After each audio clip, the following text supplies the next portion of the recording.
Então,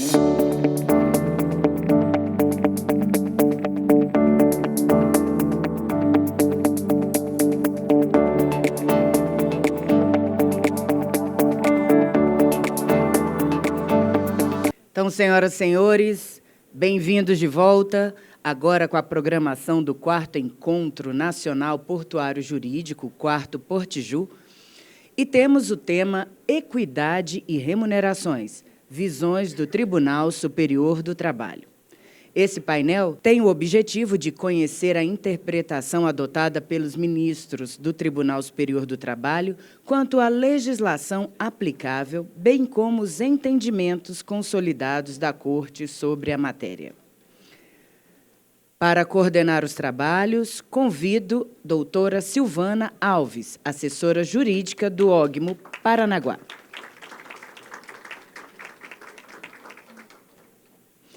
E, como painelistas, convido as excelentíssimas senhoras ministras do Tribunal Superior do Trabalho, Liana Scheibe e Morgana de Almeida.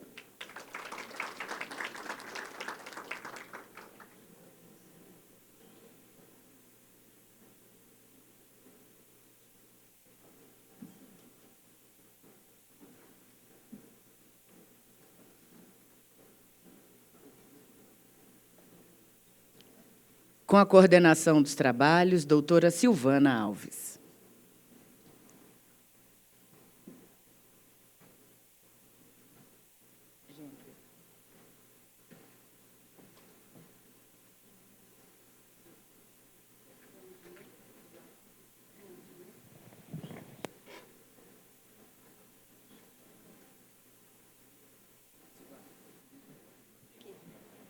Bom dia. Deu certo. Primeiro, o óculos, né, porque algumas coisas vão mudando. Então, eu tive que fazer uma opção aqui muito séria, porque se eu coloco o óculos o bifocal, me ataca a labirintite. Se eu coloco para longe, eu não consigo ver as minhas marcações. Então, eu optei, e espero que certamente, pelo óculos que eu vou conseguir aqui acompanhar com vocês, né, o nosso painel. Então, é com uma grande honra que estamos aqui no painel número 9 do Portjur, né, dando sequência aos trabalhos. E, para mim, é uma honra, né, em nome da FENOP, né, receber as ministras Liana e Morgana aqui nesse painel, que trata sobre equidade e remuneração. Então, é um tema que tem ganho aí uma repercussão bastante grande, né, seja pelas decisões que a gente tem visto, seja pelas atuais normativas, né, mas que trazem aqui para o Portjur a relevância do tema no nosso setor. Tá? Então, um pouquinho só, antes que eu avance, eu vou convidar as nossas convidadas a sentarem também, me perdoem.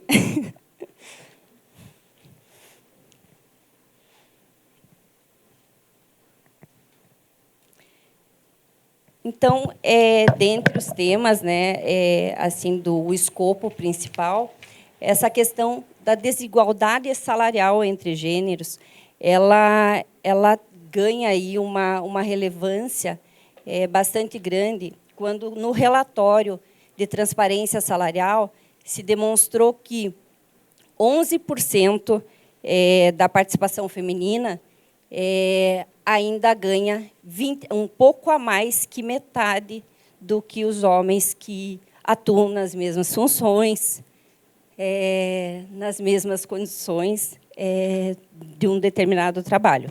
Então, a disparidade é bastante grande, o tema é de muita importância, porque é o nosso país, na situação que ele está, esse diálogo social que a Cris mencionou, ele é necessário também em relação a isso, né? Em relação a que o país promova justiça social, o país promova não só uma equidade utópica, mas uma equidade efetiva.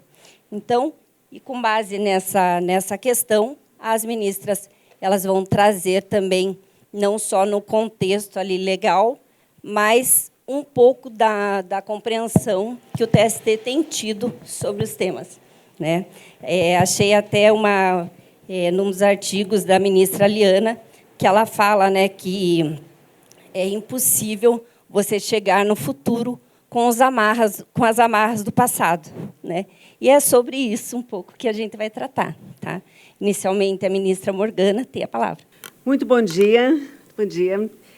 É uma alegria, mais uma vez, presidente Sérgio Aquino, cumprimentar a Federação Nacional dos Operadores Portuários, na sua pessoa, presidente, que tem realizado um trabalho tão democrático, tão expressivo, e que traz debates modernos, instigantes, e que a participação aqui é sempre um aprendizado para mim conviver com um setor tão especializado, com tantas peculiaridades como o setor portuário e marítimo. Então, na sua pessoa, quero cumprimentar aqui a todos os participantes, e destacar aqui a presidente mediadora do nosso painel, que é paranaense, doutora Silvana, da onde? Curitiba?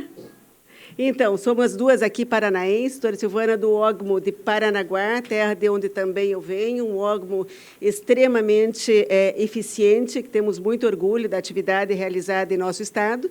E também aqui a ministra Liana Schaibe, minha querida colega, ministra do Tribunal Superior do Trabalho, com quem dividimos muitas questões semanalmente em debates de grande qualidade.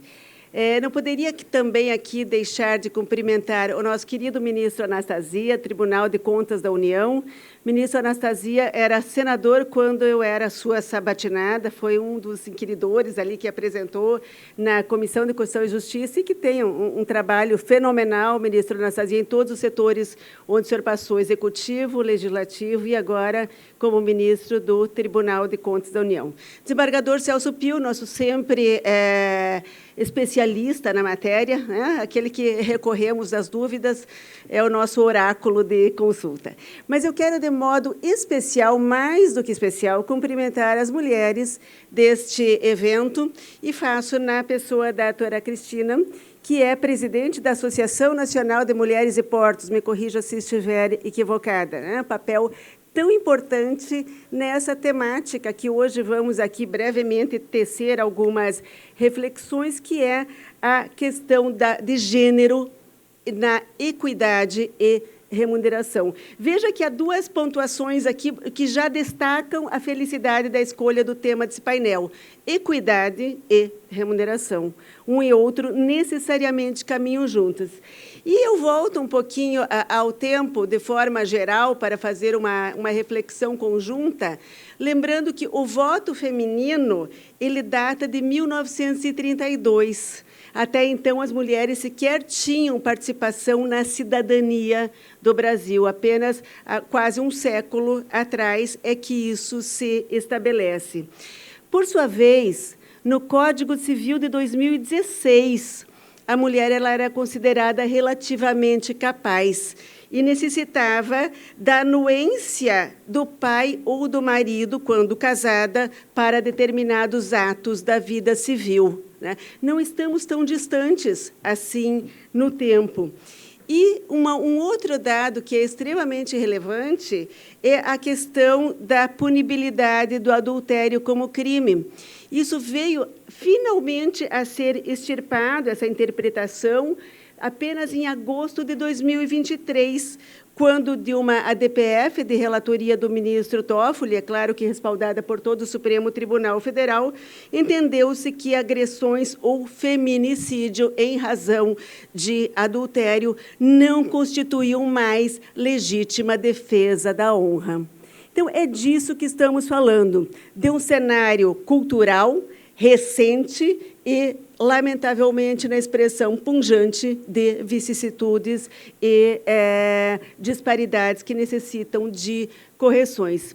E o mundo do trabalho? E o mundo ao qual nos referimos?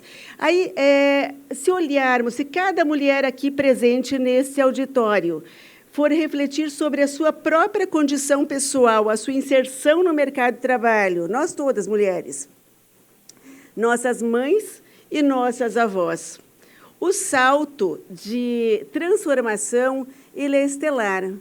Em regra, nossas avós estavam fora do mercado de trabalho.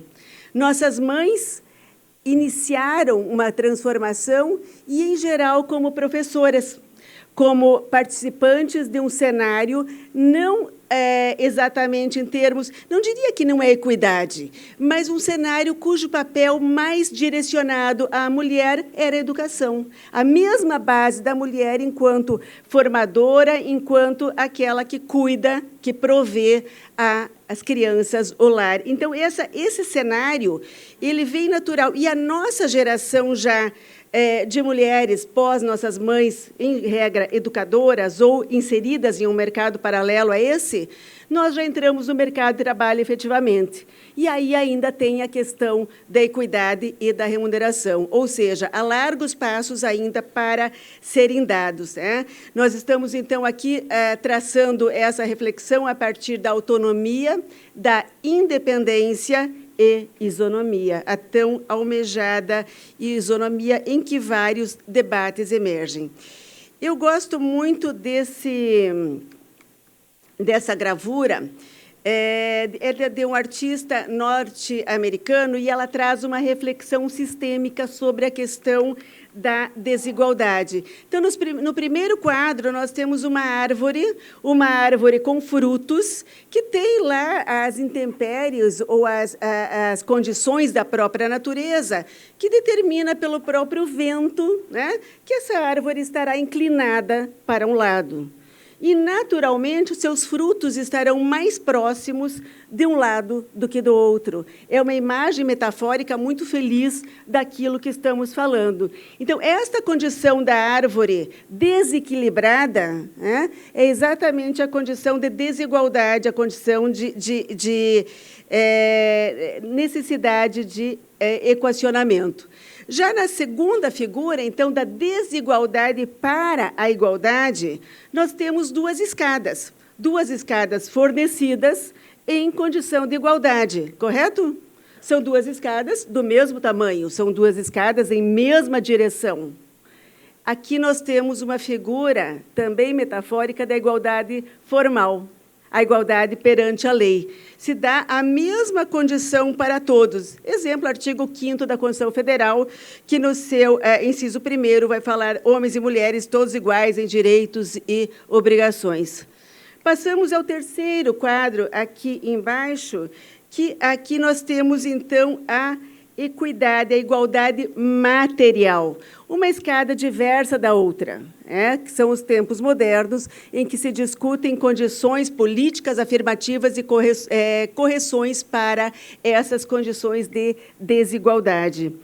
E aí, no último quadro, nós temos o tempo que ainda não chegamos, eu diria que nós estamos aqui no terceiro, e no último, você tem aqui uma correção do desvio. O sistema aqui ele foi equilibrado a partir da correção não mais dos instrumentos, mas sim da própria árvore.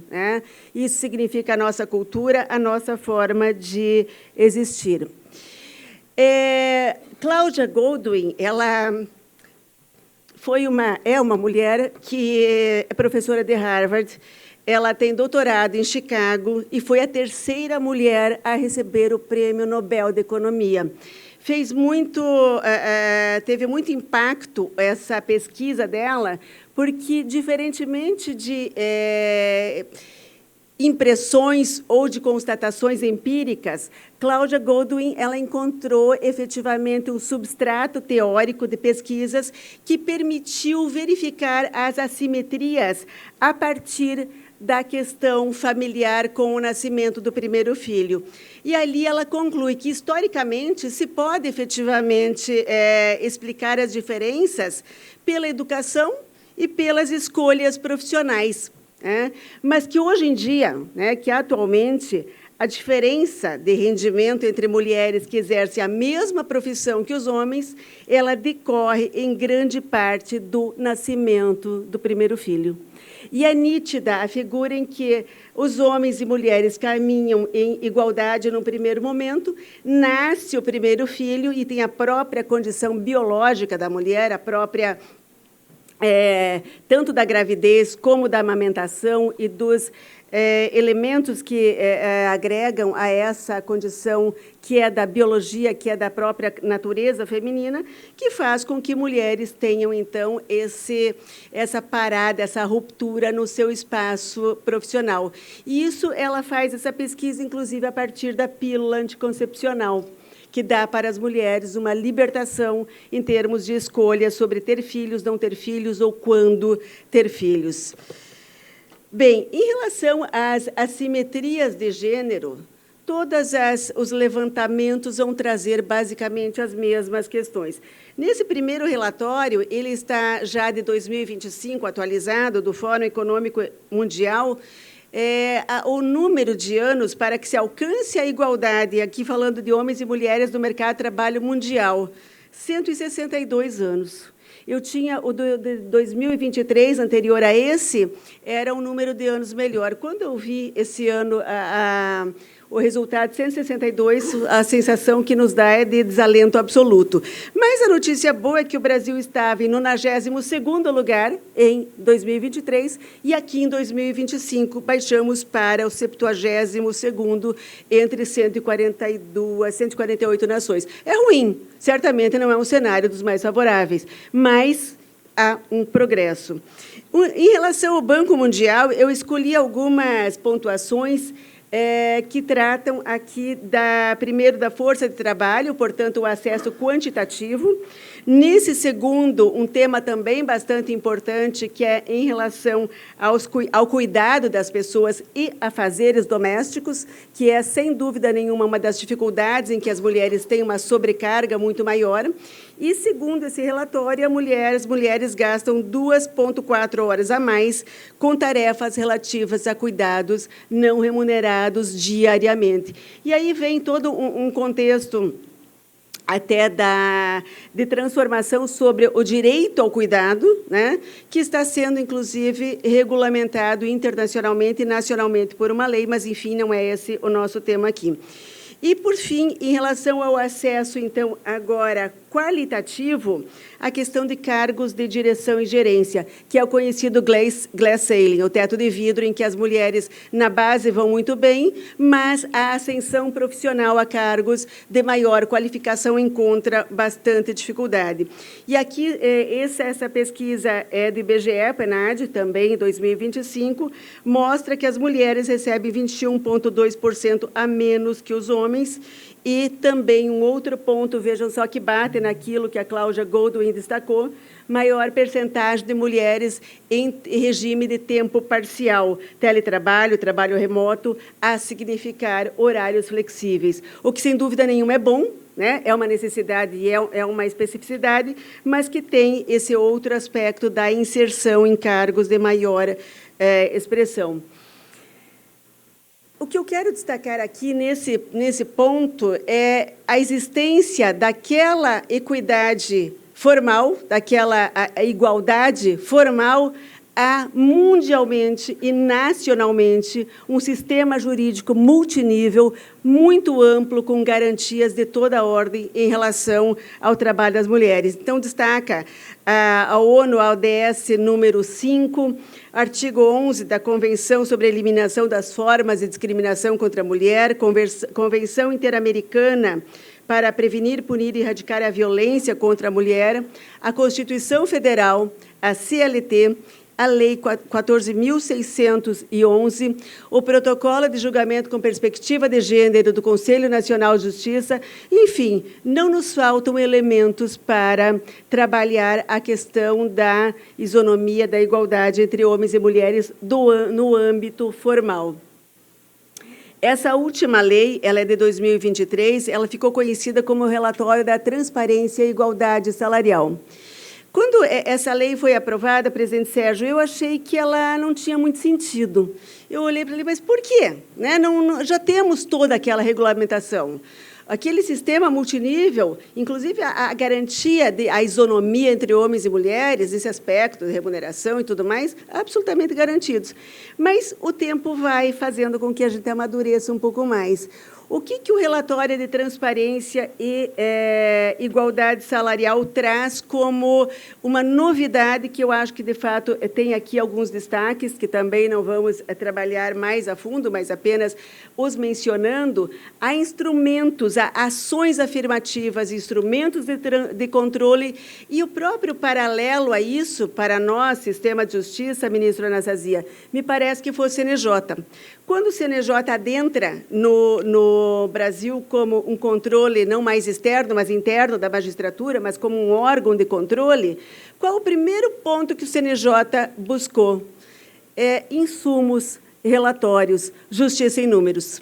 A partir do Justiça em Números, foi possível para o Judiciário um autoconhecimento.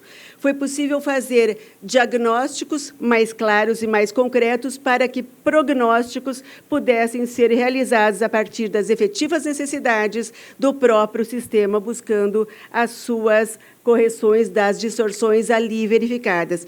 Então, essa lei ela tem, de fato, um caráter bastante interessante nesse aspecto, estabelece obrigações, elas focam em empresas, em pessoas jurídicas de direito privado, com 100 ou mais empregados, tem todo um passo a passo aqui, que vai tratar de fiscalização, mecanismos de transparência, canais de denúncia, programas de diversidade e capacitação. Na verdade, essa lei é uma política pública de implementação de modificações em concretos.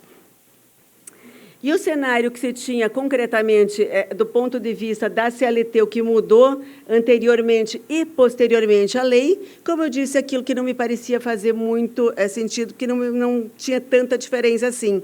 Aqui se estabeleceu, então, uma mudança no parágrafo 6º para não afastar o dano moral, para inserir o dano moral, e a multa, no caso de novo salário, aliás, 10 vezes o valor do novo salário devido à empregada, que consta ao empregado, mas a empregada discriminada, falando do nosso tema, elevado ao dobro em caso de reincidência. E o artigo 510, que fala aqui neste parágrafo 7º, ele refere ao título contrato individual de trabalho. Portanto, são todas as violações do contrato individual de trabalho. Essa lei ela teve sua constitucionalidade questionada no Supremo, foi a ADI 7612. Ela foi julgada agora em 14 de maio de 2026, é bem recente o julgamento, tem aqui praticamente menos de um mês do julgamento da ADI, e ela foi entendida constitucional por estar em harmonia com o dever de promoção da igualdade material entre homens e mulheres nas relações laborais. Então, com isso, a doutora Silvana destacou no início da sua fala, esse relatório de transparência, ele traz elementos, números são sempre difíceis de confiabilidade, ministro Anastasia, o senhor bem sabe disso, né? Há elementos e elementos, mas pouco importa. O que importa é que aqui se tem uma fotografia a ser trabalhada, aprimorada, com dados mais confiáveis, que certamente o tempo vai trazer a sua consolidação.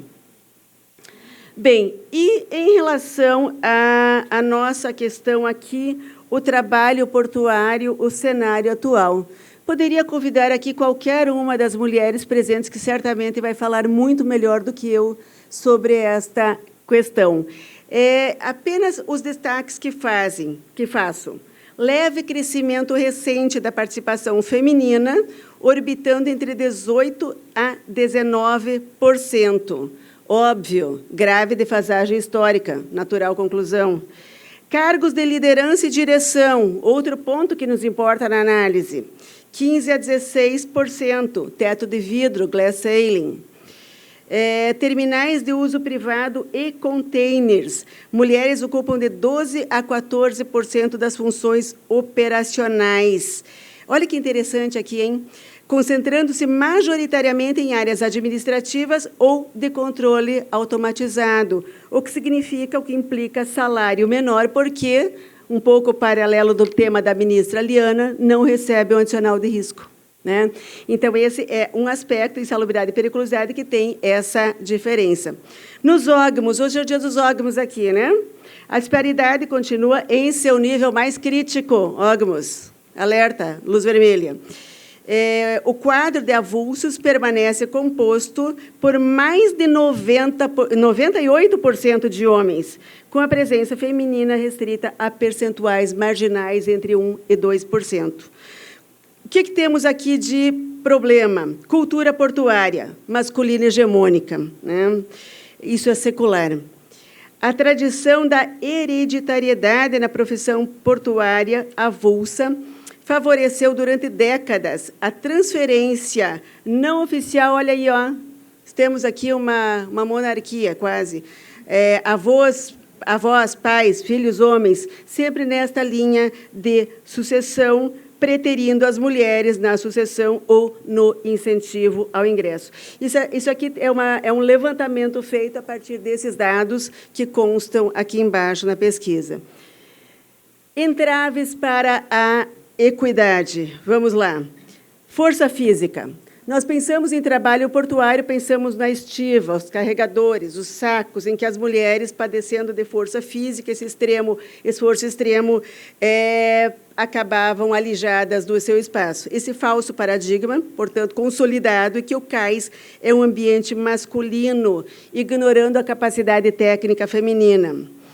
Reserva de mercado e rigidez do ógamo. Eu escrevi um pouco sobre isso, a questão da exclusividade no recrutamento, né, que acaba criando um monopólio para trabalhadores já inscritos no sistema, que são esmagadoramente homens, né? Da exclusividade para a prioridade, sem dúvida nenhuma, isso aqui é um elemento de intersecção de inclusão das mulheres. E soluções e perspectivas atuais. Primeiro, revolução tecnológica, Portos 4.0.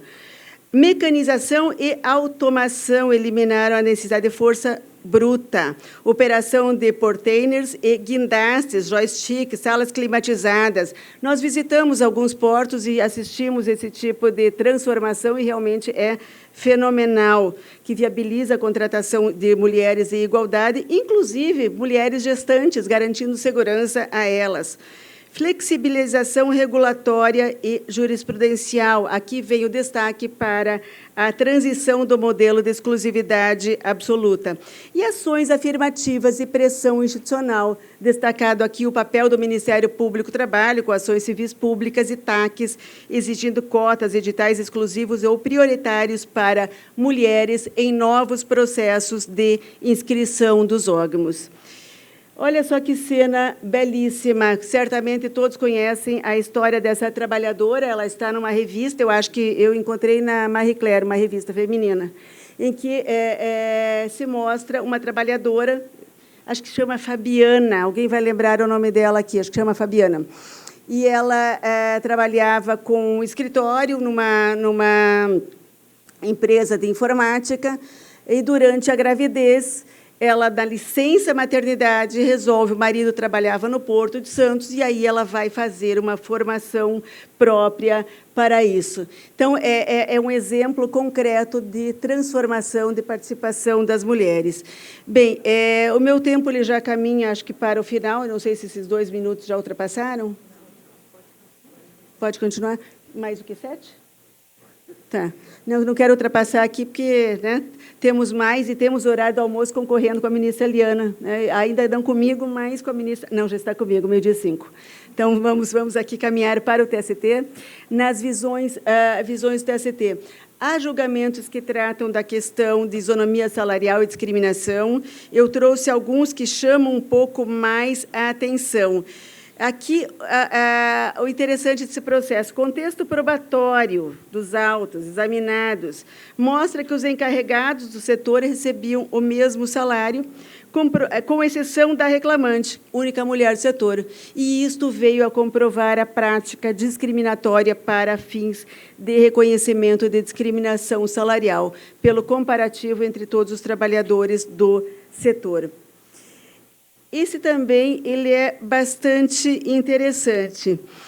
Na discussão desse processo, houve um pedido de diferenças salariais por parte de uma reclamante, cujo paradigma indicado era um homem.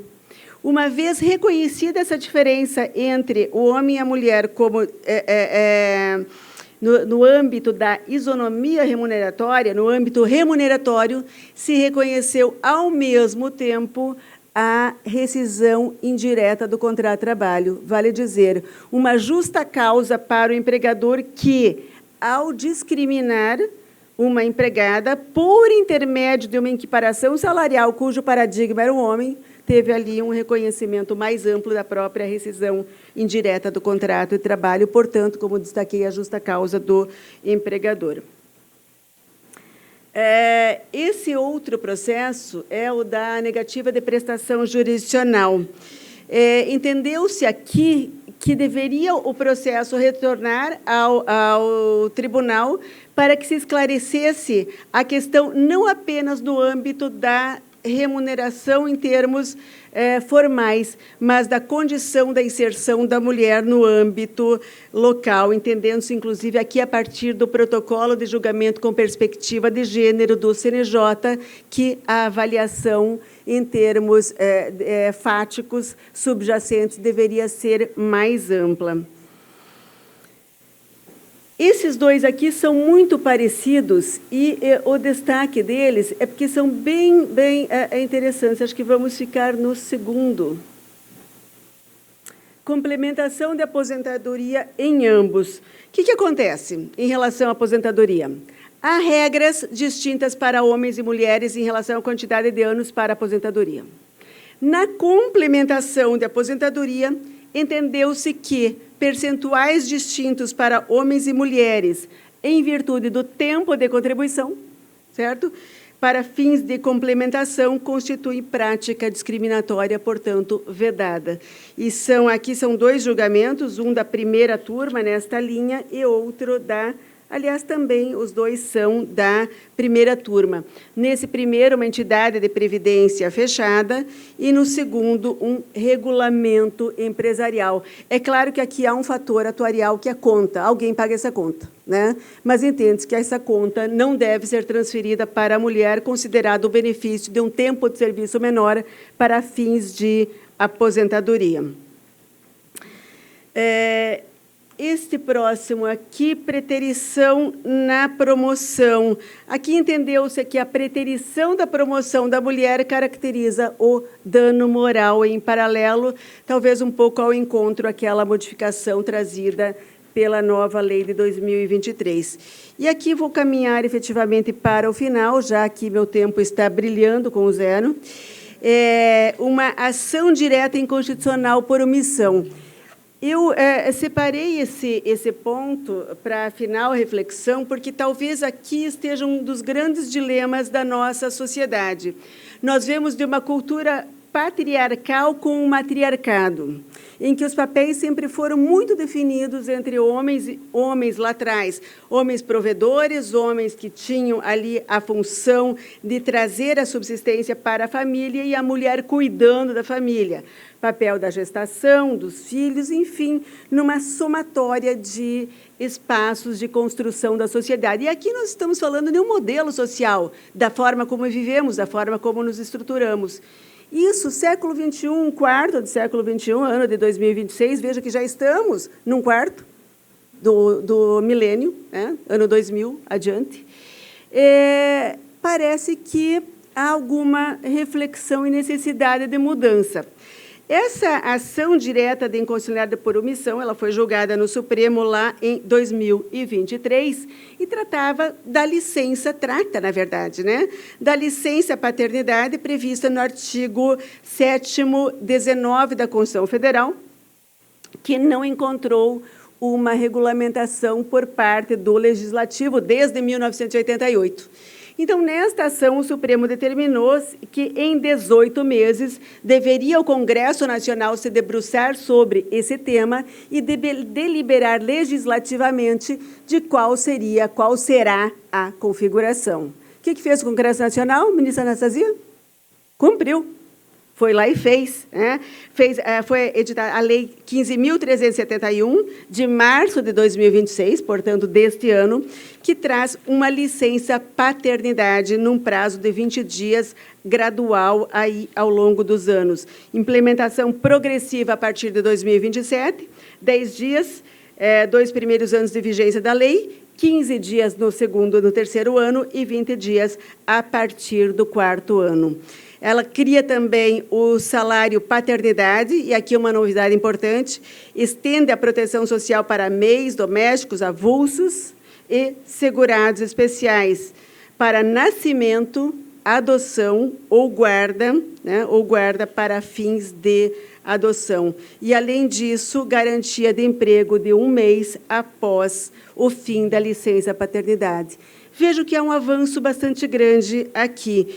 Mas, a par desse aspecto, em países, talvez poderíamos considerar mais primeiro mundo, mais envolvidos com estruturas diferentes, há o que se discute, e no Brasil também já se discute isso, a licença parental, aquela em que homens e mulheres passam a dividir esta licença não mais considerada como maternidade ou paternidade, mas uma licença parental, conjugando a avaliação de cada casal, de cada núcleo familiar, as suas próprias decisões do melhor modelo a ser traçado, né?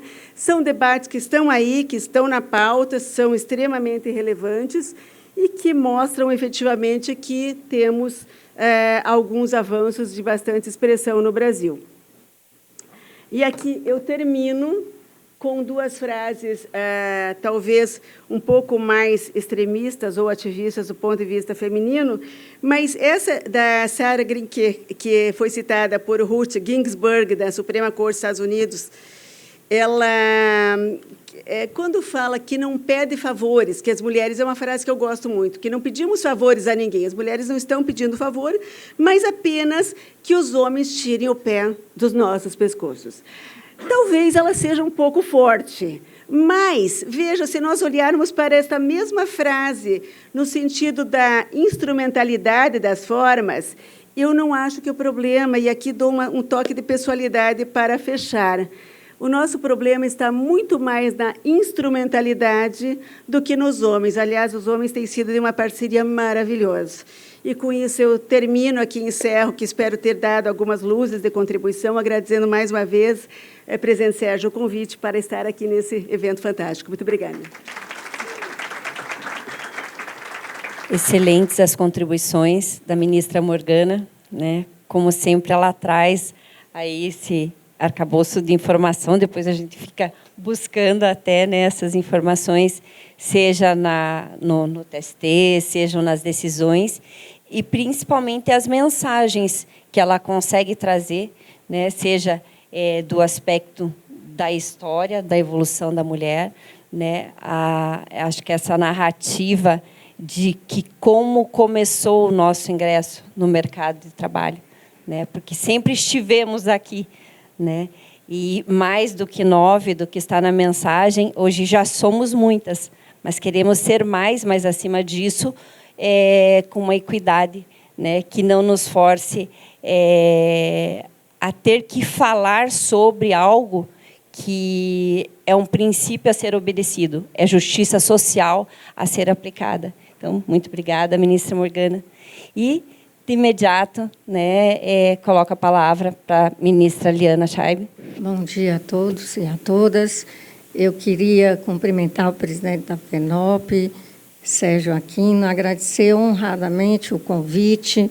É a primeira vez que participo desse evento e, na sua pessoa, eu cumprimento todos os presentes, inclusive a nossa debatedora, a ministra Morgana, também minha colega, de grandes debates no TST e que nos orgulha, porque eu costumo dizer que nós somos a casa das 7 mulheres no TST. Mas eu estou aqui em uma sinuca de bico.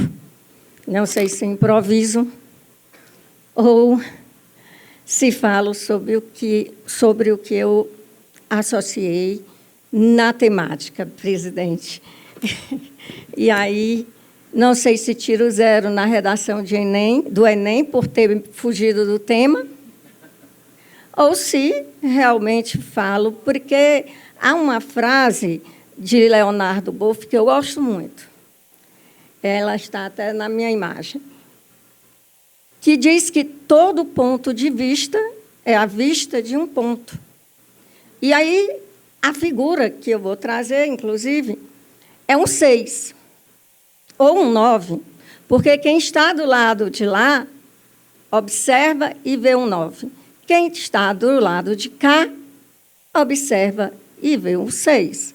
Então, o que é que nós temos? Quando eu vi o tema equidade e remuneração, conversei com a ministra Morgana na terça-feira. Falei, ministra Morgana, não sei como interpretar o tema. E para que nós não tenhamos temas sobrepostos, vamos aqui dividir e que nenhum tema saia como não ventilado ou não tratado.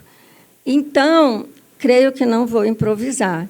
Creio que vou seguir onde estou tentando chegar, que é, e aí, como eu digo, e é interessante como cabe e calha no tema que eu vou dizer, que eu vou tentar falar, a faceta, o recorte, que seria a equidade de remuneração, onde eu imaginei que era em relação ao adicional de risco entre avulsos e entre aqueles que têm vínculo permanente.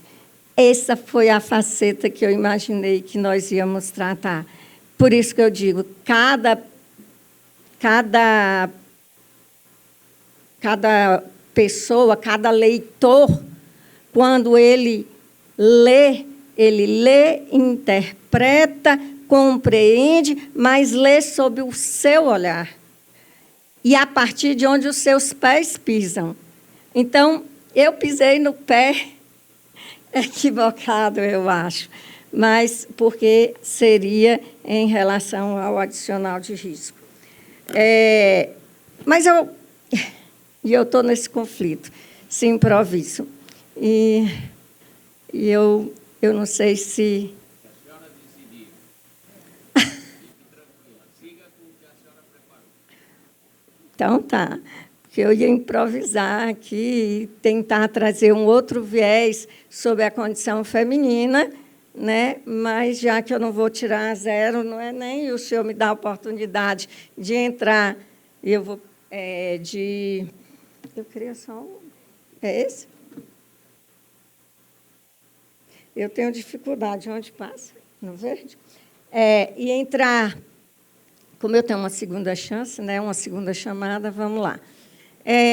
Eu imaginei essa questão. A questão, efetivamente, da isonomia, do princípio da equidade e remuneração no sistema portuário. E por que eu digo que isso não é um tema assente? E por que eu digo que isso merece de nós, do sistema portuário, ainda uma reflexão? Porque precisamos entender, e aí, quando eu imaginei posições do TST, a mim me trouxe essa reflexão, porque, apesar de nós termos o tema 222, e que podemos dizer do Supremo, trazido, inclusive, pelo Ogmo, do Paraná, podemos dizer, pronto, não tem mais nenhum problema, não há nada a se falar sobre isso, porque o Supremo já decidiu.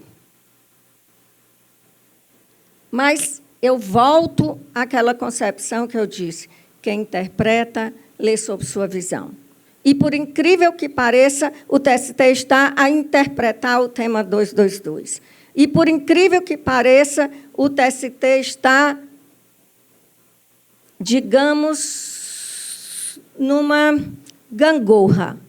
E por que eu digo gangorra? Porque ele está empatado. 4 turmas, eles aplicam o tema 222 de uma determinada forma e 4 turmas aplicam o tema 222 de outra forma. E olha que nós estamos falando de um tema e uma tese que já foi dita, já foi fixada pelo Supremo.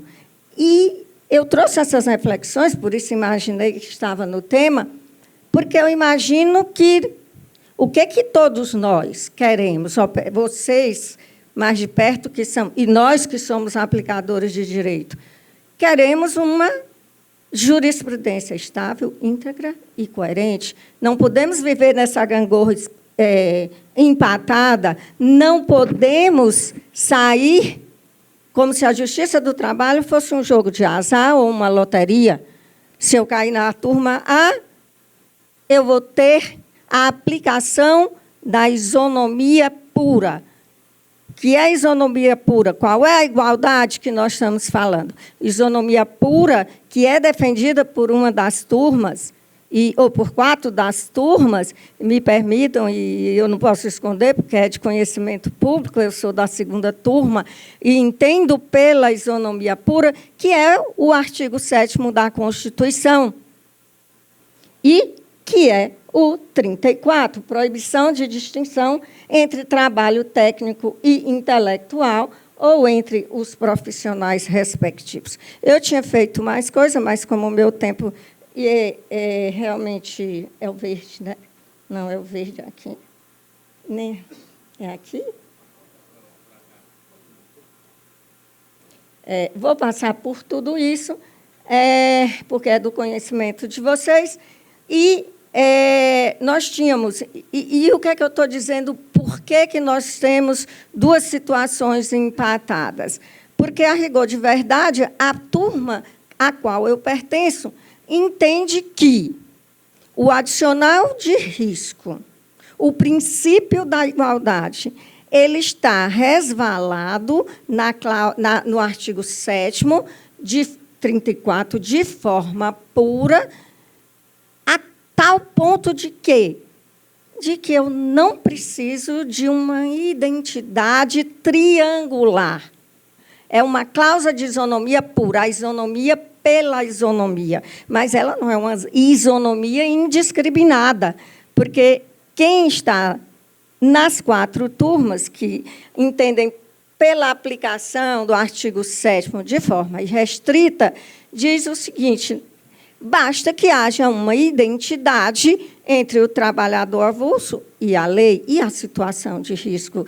Isso, em se implementando estas condições, efetivamente, que o avulso e aquele que está em situação de vínculo permanente, e o trabalhador portuário com vínculo permanente, terá direito ao adicional de risco, justamente por força da pujança do artigo 7º 34, que traz o princípio da igualdade, que desde sempre é lema de todos nós, lema da Revolução Francesa, hoje lema da França. Nós tínhamos e esse foi o tema. Sabemos todos que os dispositivos constitucionais afetados foi o 5º, o 7º e, sobretudo, o 34. E essa foi a pergunta feita: se a extensão do adicional do risco ele afetaria e afrontava os artigos, e aqui vem a nossa grande questão, que é a tese. Sempre que for pago ao trabalhador com vínculo permanente, o adicional de risco é devido nos mesmos termos ao trabalhador portuário avulso. E aqui é o nosso dilema. E aqui calha a fiveleta a situação que eu coloquei do 6 e do 9, e do ponto de vista, e do lugar que você está, e do mundo em que você habita.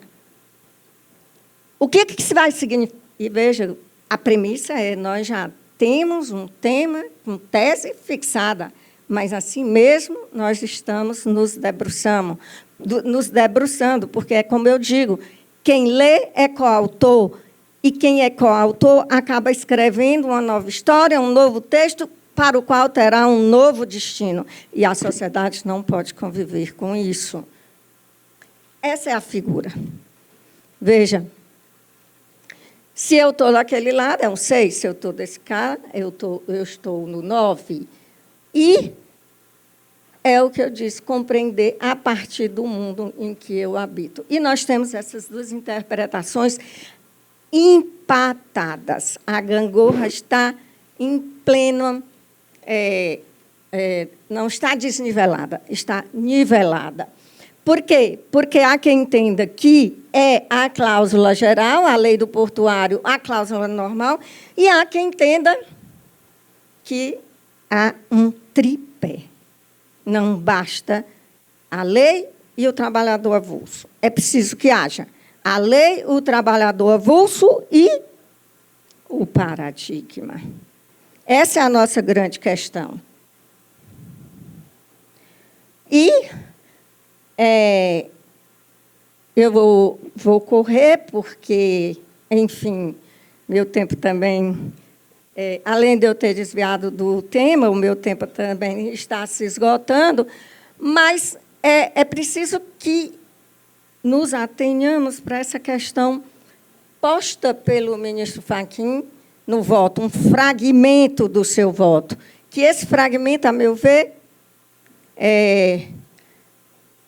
traz exatamente a compreensão, a meu ver, e quero dizer aqui e ressaltar que não há interpretação certa ou errada. O que precisa é unificar, o que se precisa é uniformizar, para que não haja essa diferença, e foi por isso que eu li o tema, de remuneração entre um e outro.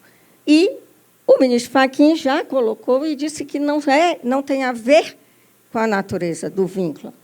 Mas se é permanente, se é avulso, se é em portos organizados, e essa é mais uma questão, essa questão não está assente, até hoje é trazida pelos advogados, ou se é em terminais privativos. E, pelo que o ministro Fachin traz, enfim, parece-me, a meu olhar, que não há distinção, não é pela natureza do risco, é pela situação que se quer compensar o risco. Aliás, isso foi dito pelo ministro Alexandre de Moraes. E, veja, quando nós falamos em aplicação ao terminal de uso privativo, que essa dúvida ficou, a meu juízo,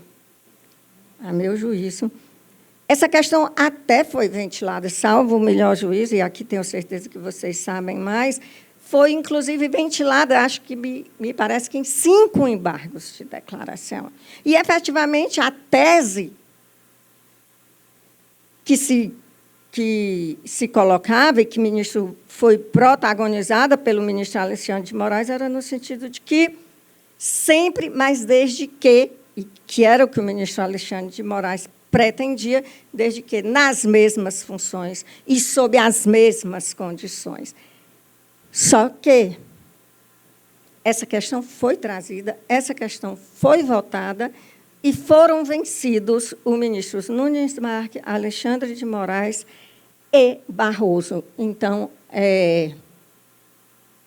me parece que, aliás, eu até ultrapassei. Aqui nós estamos falando da questão do paradigma. E na questão do portuário, do terminal de uso privativo, há até uma reclamação que foi decidida pela ministra Carmen Lúcia, que também, a meu juízo, não tem mais discussão, em que ela diz que a decisão que não atribui o adicional de risco ao trabalhador portuário avulso fere, porque está em terminal privativo, fere o tema 222. E aqui são os votos, né, que foram vencidos, que seria... A tese seria acrescida dessas duas últimas frases,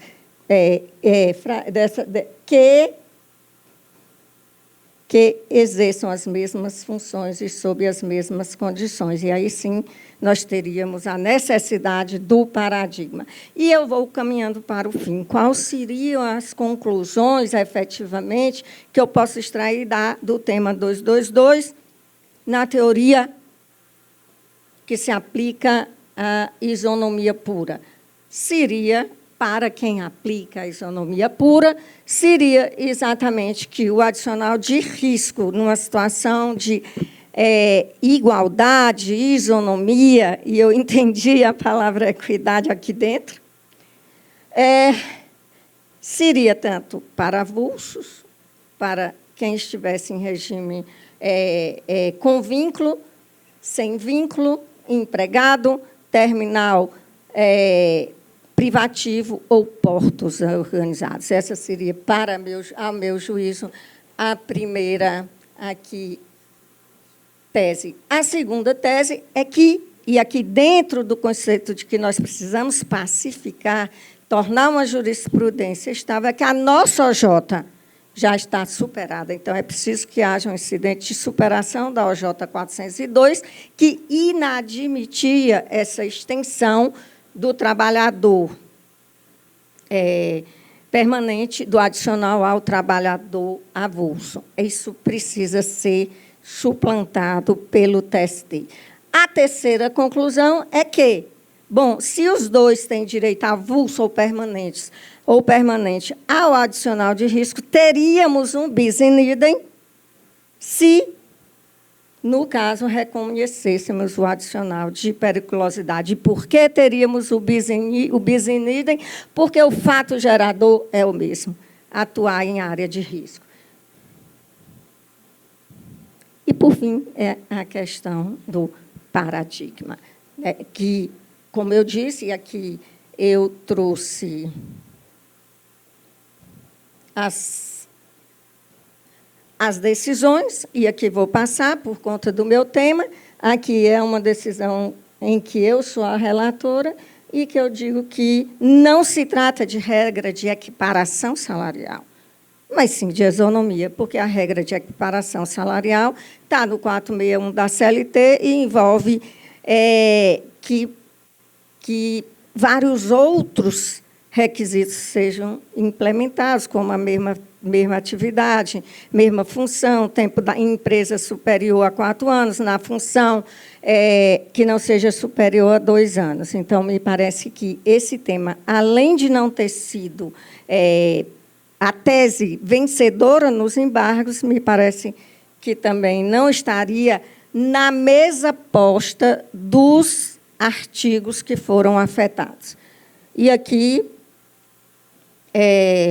decisão da terceira turma no mesmo sentido, sétima, e aqui nós temos primeira, quarta, quinta e a oitava, que decidem em sentido contrário, pugnando que, para que haja o direito ao adicional de risco ao avulso, é necessário que se indique mais um fator, mais um requisito que se preencha, que seria o paradigma. Então, e aqui nós trouxe também decisões da lavra da ministra Morgana, porque ela se inclui também aqui, interpretando o tema 2.2, que há necessidade de paradigma. E, assim, eu encerro. Encerro também com essa... E agora me parece que essa frase de Boaventura de Souza Santos, acho que é a única coisa que eu vou comungar com o tema equidade de gênero. E quem sabe aí consiga anota presidente, é que temos o direito a ser iguais. Quando as nossas diferenças, elas servem para nos inferiorizar. Muito obrigada. Perdão meu ponto de vista. Acho que fiquei no lado errado, mas, enfim, o jeito que tinha é fazer do limão uma limonada. Muito obrigada. Muito obrigada, ministra Liana.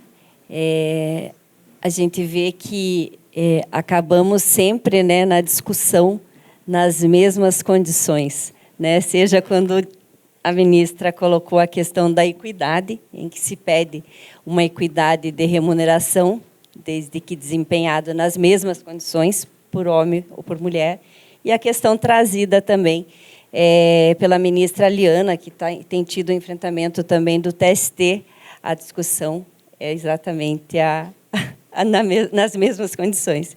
Então, muito obrigada. As contribuições e esse diálogo social, ele engrandece o sistema, né?